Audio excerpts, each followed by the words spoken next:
for 480 pesos. Pero discount po ako ng 100 dahil sa voucher.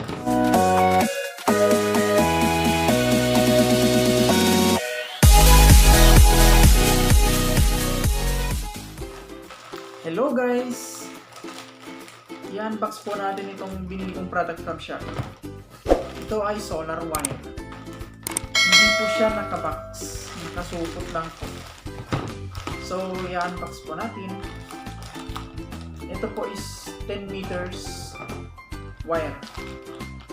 Tignan po natin kung maganda. Kung sulit ba yung pinagbili ko dito.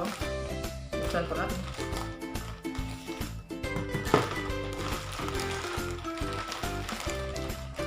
Ayan siya guys. Supot.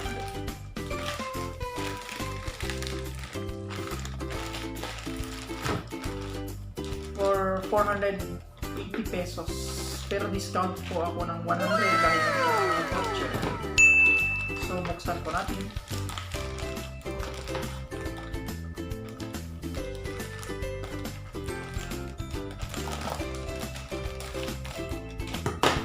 Ayan po.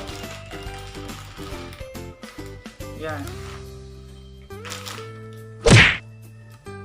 10 meters wire for solar. Pang outdoor talaga. Wala lang po siyang MC4. Ititest ko po siya kung may continuity. Mukhang matibay naman po yung pagkagawa. Yung material, saka yung insulator maganda. Makapal siya. Bumili po ako dati ng wire, hindi connected. So wala po siyang copper wire sa gitna. So wala lang, insulator lang. So itetest ko gamit yung tester kung may continuity talaga. Kung connected talaga siya sa from dulo to dulo. So i-connect ko natin saglit. Yung tester ko po guys, ginamitan ko ng alligator clip kasi naputol po yung test probe. So, okay naman po siya guys. 0.01. Okay po siya. So, yan lang po guys. Unboxing solar wire.